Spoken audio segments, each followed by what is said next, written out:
Welcome back to the archive, everyone. It's been quite a while since I did an update video sort of talking about what we've discovered over the last few months, and it's been quite a lot. Basically, I was locked out of my personal email address that I used to have associated with this channel for like half a decade, and I knew on this email address there were tons of HD assets from like way back in the day, prototype imagery that had been shared but locked out, forgotten about. And I finally got back in and discovered some very tantalizing pieces of information, some really cool assets, and something that's going to lead me down a real rabbit hole over the next month. But for now, I'm going to go through all of the exciting updates that we've had for the archive. I guarantee most of these images you've never seen before, and there's a ton of really cool stuff. And we found some amazing pre-production original prototype images for new articulation figures. So much exciting stuff to go over. So without further ado, join me as we delve into the archive.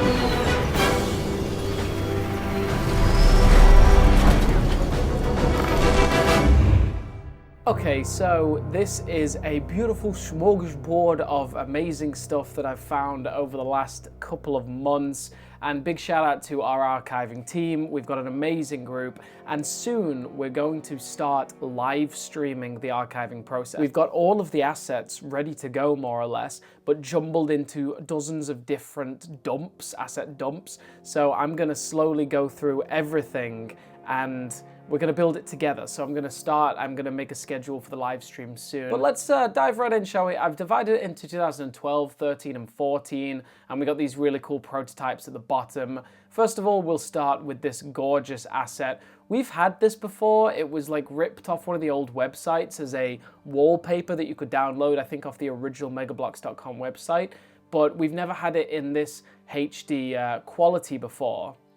Now, I found this on my email address. We've got the original Warthog, Hornets, and Banshees, and it's just beautiful, man. Like, taking it back to the very beginning, we got Halo Wars, the Authentic Collector Series. That was the original name for the line, and the renders just look crisp and clean.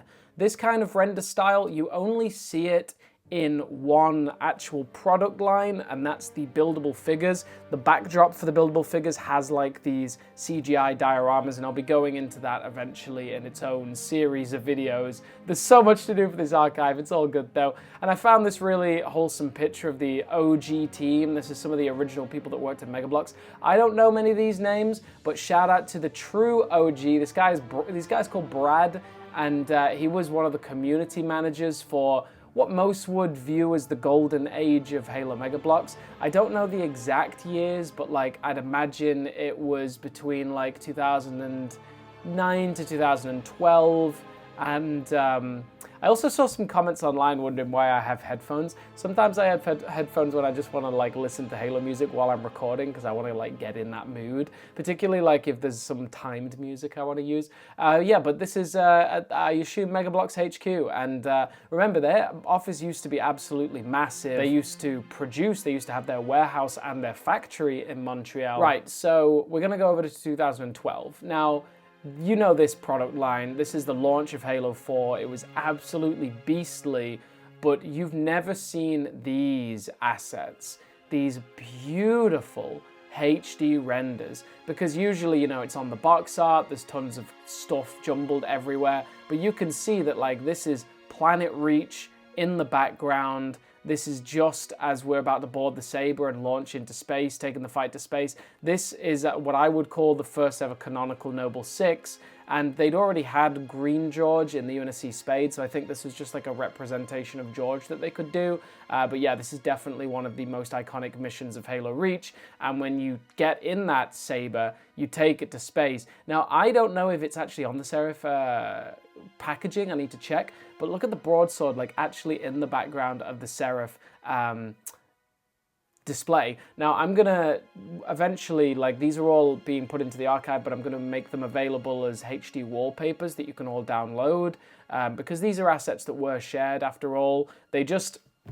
Assets just get lost to time. So like a lot of the time you do find that the HD assets exist on people's computers and in like random email addresses and OneDrive. So if you've been in the community for a long time, like search to see if you have anything. If you're a member of an old Facebook group, search to see if you have anything. We have a awesome community on my Discord. You can find the Discord in the comments section down below. And we've been sharing a lot of assets in the channel, hashtag the Mega Archive. People have been coming up with some really cool prototypes. I've been very impressed. Also, there's the release date. So like Halo Reach was 2 years prior to this, and they're still heavy on the Reach because they're just launching Halo 4. Now this product line, from what I can tell, came out in July of 2012, and Halo 4 launches in that November. So they might have wanted to keep it quite like asset light in case of spoilers. So it makes sense that the product line is still quite heavy on Halo Reach, almost exclusively Halo Reach, but you have that entry-level Halo 4 set, and these renders are really high quality compared to like anything else from that era that you can find online. These are probably the most HD assets we've ever had of that era, of that year. So I can't wait to make these available to you guys. These would make perfect wallpapers. I'm gonna find the best way to like practically upload them with like lossless quality and have them available for you all, because you know you deserve them. And also, is that like burning Reach down below? It's not on fire, but like, is that Reach down below? I think Reach was also shown. Yeah, this orbital platform, right? Because that's the crazy that's the thing about like OG Halo Mega. Tells such a story. Like this orbital Banshee blitz, this is clearly on one of the UNSC frigates in space. That Elite has just boarded the frigate, and the AA cannon is trying to take out the Banshee. It's just like all three of these sets like existed in the same storyline, and that's what's like so beautiful about this product line. Right, I know you've already seen them before. There's some prototypes coming up. I also found this on my hard drive, on my OneDrive, this UNSC Mantis. That's a really dope asset. Comment down below if you're like a Mantis fan, because like I know they're out there. I love the Mantis. So these assets here, right? So this one here, this is not the best quality. I actually just got this. This is not a new discovery. This is just for reference. This has been around for a long time, but I think the one that I found on my email address, again, is the most HD we've ever had this asset, which is really exciting because it's one of my all-time favorite pieces of artwork for Halo Mega. I'm definitely going to make this available as well, and it's that extra detail that you just simply do not get with new Halo Mega, that not only is this, you know, a diorama of everything that came out in that wave, but it's also like a lot of these 3D renders were made specifically for this fight. Like they don't exist anywhere else. So this was like drawn and rendered specifically for this image, which like that's a lot of money and a lot of time and resources to create. So you've got to really respect it. Like it's a beautiful, beautiful piece. Gosh, where do you even look at? Look at that Brute. That's coming from one of the combat units. Yeah, Brute just trying to take out that Marine from the Spectre ambush. It's just remarkable.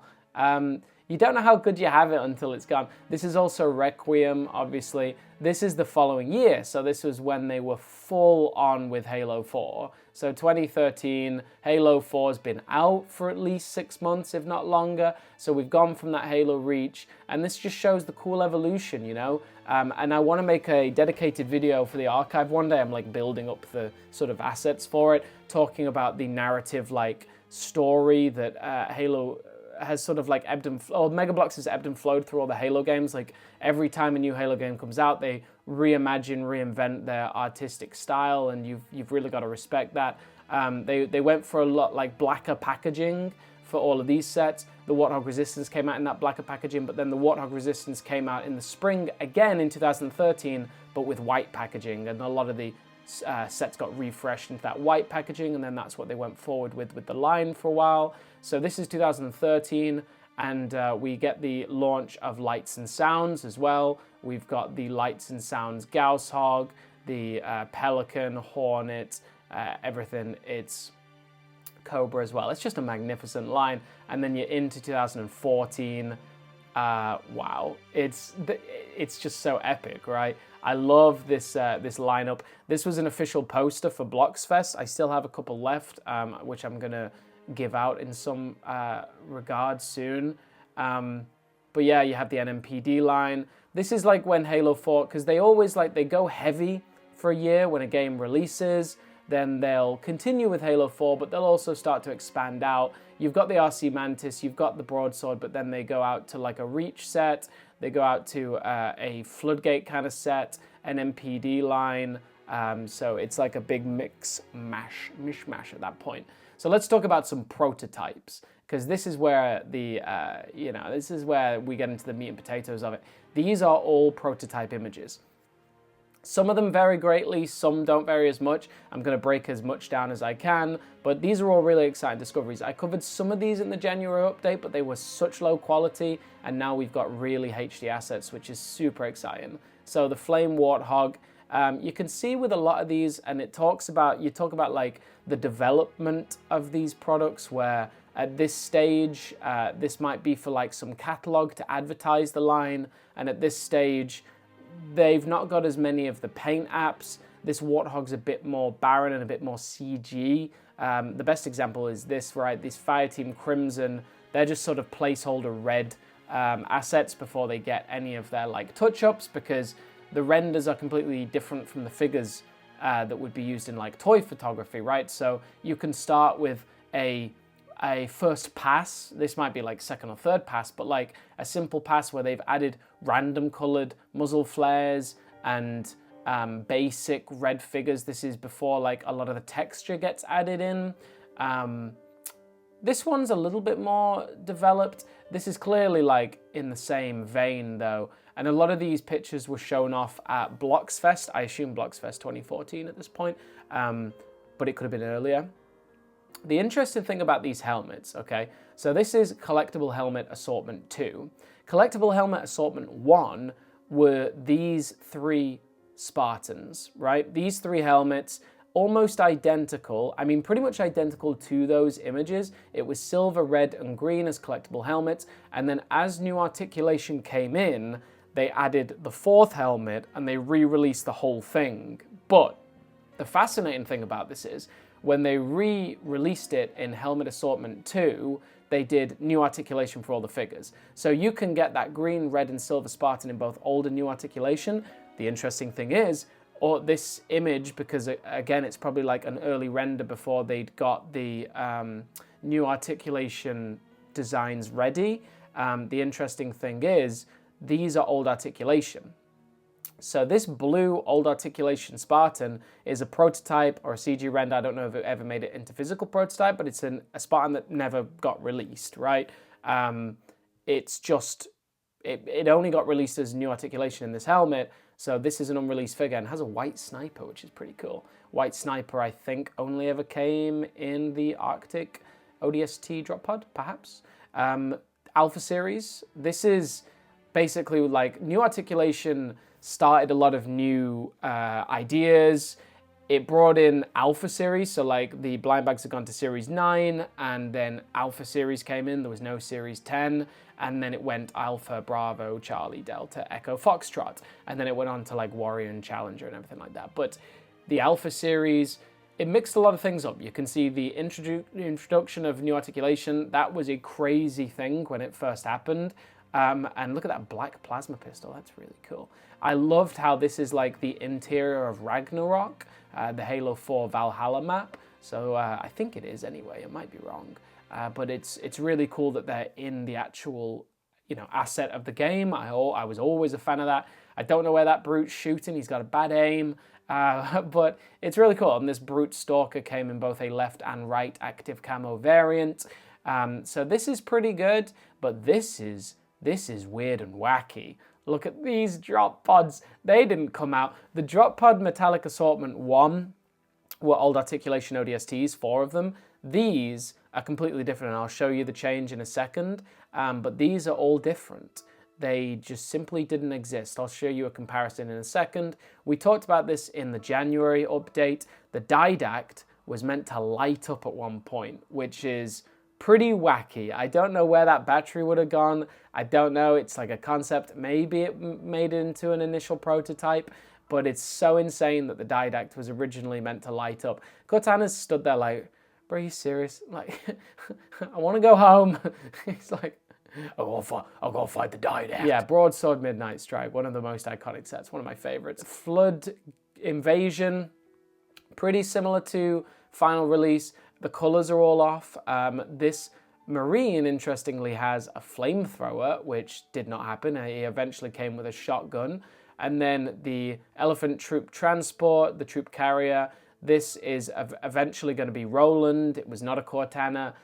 It's kind of cool that it was a Cortana, because if you think about it, it's Reach, it's June and Carter, which were two of the final Spartans that were delivering Cortana to the Pillar of Autumn. So it kind of makes sense that Cortana's there. Like, should it have been a Pelican? Maybe you should have put them two in the Pelican drop. Oh, you know what? Put them two in the Pelican gunship. Where's my Pelican gunship? Put them two in the Pelican gunship. Have Carter splattered with blood, and have a little cardboard cutout of a scarab in the background. Watch that sell 1 million units. I'm getting ahead of myself. Yeah. So it comes with the Elephant Troop Carrier. This was eventually subbed out to Roland, and this was I guess the penultimate lights and sound set, because it had a light up Roland. Maybe the final one was the light up Roland in the Infinity, I guess. That was probably right. What else have I got to point out? Right, so here's some comparisons. The RC Mantis, I glossed over that. Yeah, the RC Mantis, this is a bare bones prototype, completely different from what eventually came out. You can see practically everything is different. We'll compare them side by side. Lights and sounds, the remote control with the little Xbox symbol that ended up being black, and this Master Chief ended up being much darker, which you can see in a second. And the NMPD, I love that we've got like an actual New Mombasa Police Department logo. I love how they're advertised together as one big unit. Cyclops Assortment, NMPD Police Cruiser, NMPD Police Hornet. Let's compare all these random assets side by side. We got the RC Mantis came on a long way. I mean, I much prefer this, obviously. It's gorgeous. The NMPD, it's funny that, like, the funny thing about this to me is that this Hornet was practically kept the exact same, but pretty much the exact same, but then the NMPD was moved slightly, but the Trooper, that's practically the same asset. The NMPD Police Cruiser is like quite literally the same asset, maybe the exact same asset, but like, is it just a color swap or is there something different? I think it might just be a color swap, so that's kind of crazy. And then the Cyclops, totally different asset. I've not been able to find that one anywhere. Maybe it does exist. Oh, we're getting ahead of ourselves with the Hulk there. Yeah, and then the metallic drop pods. The originals got made into these. The bronze pretty much stayed the same. The teal went blue. I kind of really dig that teal. It's so unique. And then these two, pretty much that got released with a bit more detail. The, what's it called? The Didact's Hand or whatever. So I respect that. This, I mean, they go better as a pair. I do like that red Elite Zealot. You just think, like, if these are the ones that are released, there's probably these kind of assets for literally everything, and there's probably like 1 million different lost figures. All right, so you've been getting glimpses of the bottom, and I'm sure you are just very interested. We found these on a portfolio on a website showing off like original assets for the design process of Halo Mega, which is insane. No, Mega Bloks never had the crusty, like the Simpsons license or McDonald's license or Burger King. These are proofs of concept, right? And I don't know the exact timeline, but like the Mattel merger was around the same time as New Articulation. So whether or not that was like a decision by Mattel, maybe that was a pitch to Mattel of the potential of Mega Bloks going forward. There's a ton of different ideas, but like Batista, Night Elf. It's cool seeing the Chief like this, and boy howdy am I glad that they went with, like, you know, the eventual New Articulation design that we got. But this is interesting. Did you ever think that you'd see a Smurf Mega Bloks like that? Well, we do have the Smurf Mega Bloks license, but did you ever think you'd see Homer like that? No? Well, how about Chonky? How about a beefy boy? Look at this guy.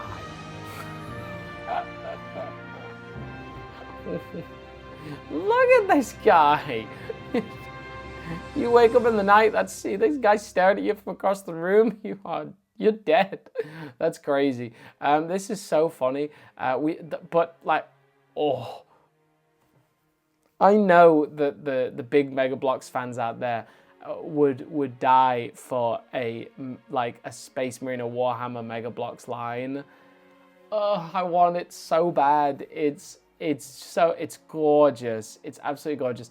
I know that like people have this idea, I don't know where it originated, but people have an idea that like Mega Bloks would never, or Warhammer would never take the Mega Bloks license because it would impact toy sales on their, or model sales on their regular line. They don't want anything of the same size to contrast. I don't know whether that's just like a wives' tale that was picked up by one person on Reddit and is now the truth on the matter. But I mean, I respect it, I understand why you would think that. Yes, Street Fighter, we got the... oh no! Oh no! That's crazy. We got a jacked Smurf. Look at those muscles. I know this is just a proof of concept, but like, that's... ah! Oh no! Oh, that's crazy. We got an NFL player. Love this chief. That's definitely going in the thumbnail. Big chiefy boy, stocky chiefy boy, Spider-Man. These kind of, that's from World of Warcraft, I assume. These are more like in line with, like the Marvel line before Marvel went to Lego, kind of. They're more like Imagineers or whatever it's called. It's more like baby lines. Of like, there's barely any articulation.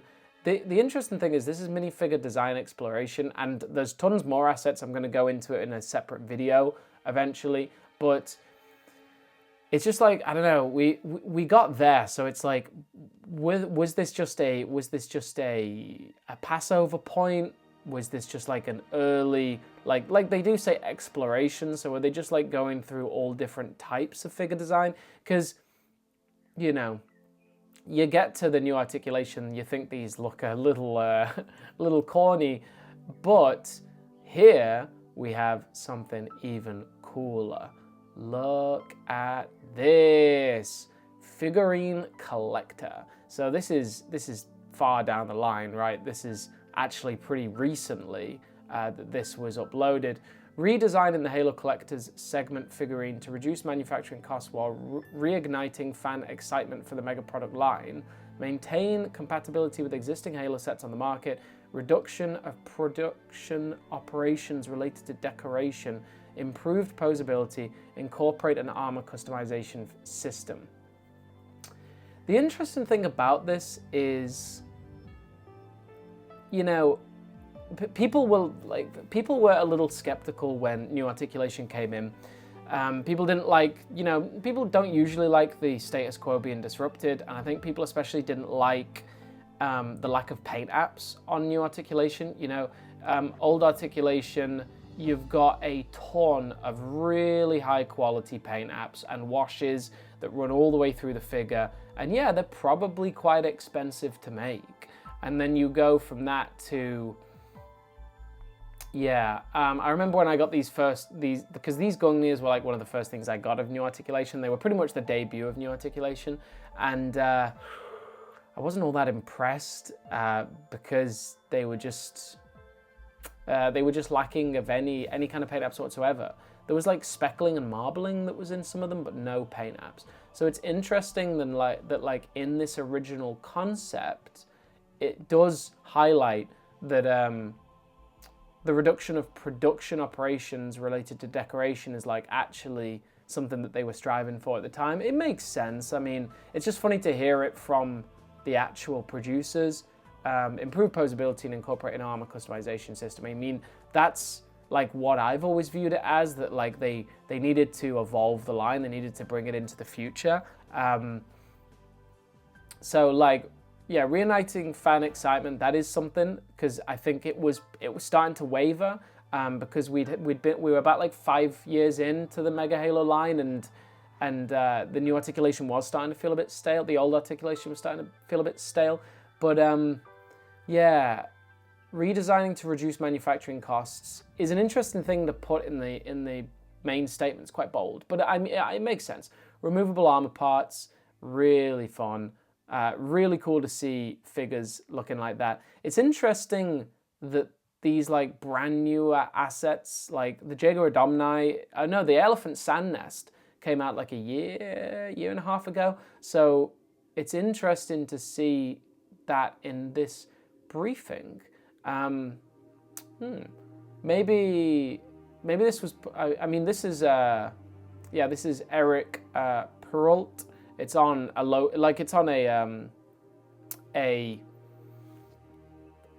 what am I even saying? A forum, like a job posting site, like a portfolio site. So it's like public access. I'm not sharing anything personal here. It's like public, but really cool to see this armor system. I've never seen it like that. That's pretty insane. So massive respect for that. A lot of love for that. And then look at that, the first gen and the second gen. 17 deco passes versus, is that 2? No, it can't be 2. 12 articulation points versus 16 articulation points. 14 parts versus 25 parts. So surely the more parts, I guess if they're talking about cost reduction, the more parts must have been cheaper than the decos. 17 deco passes. That's kind of nuts, actually. Maybe it was just not sustainable. Base part. The base part is the solid work assembly of elements such as pivots and connectors, which must be parameterized in production. With the designer's supervision, this assembly ultimately serves as the basis of the sculpture team. Since this project involved modernizing the figure. I'm failing, guys. Since this project involved modernizing the figurine of a line already on the market, it was essential to add the new features while maintaining the dimensional limits of the old design, so as to keep the two designs compatible. Yeah, that was absolutely good philosophy to have. The new design features better integrated joints for greater range of movement, as well as the new interchangeable armor system. These new features have succeeded in renewing fans' interest in the flagship line of the time. The flagship line. Get in! Flagship line, indeed. Look at that elite. Have you ever seen a polygon elite like that? That makes me cry. Is that meant to be César Refumé with their little booster packs? Yeah, maybe. So here's all sorts of characters. I assume he had a say in all of those. Variations. With the success of the Halo figure, the second generation Halo figure architecture became the standard for Mega Collectors segment figurines. Over the years, many intellectual properties have been adapted onto this format. Yeah, that's what's beautiful about it. Like, a lot of Mega Construx success came from Halo being the flagship, innovator. So I love that. I love that so much. So I have a ton more of these that we've discovered, and I'm going to be going over them in excruciating detail in the future. But I wanted to give you a fun little update on the archive. We've got a ton of stuff that we've been discovering, and something, like I said, that I'm not sharing with you now, but might lead to something like unbelievable. But I need to see if all my ducks get lined up, so to speak. But let me know what has surprised you, what you would like to see next. I wanted to start with like these gorgeous assets. I like this one honestly makes me want to cry. Like, it's so good. And I'm gonna make all of these assets readily available. The archive's being built as we speak, and it's taking beautiful shape. So stay tuned. Soon we're going to be live streaming and building the archive together. But for now, more and more exciting discoveries are made by the day. And long live this community and the archive. I'll see you next time, folks. Signing off.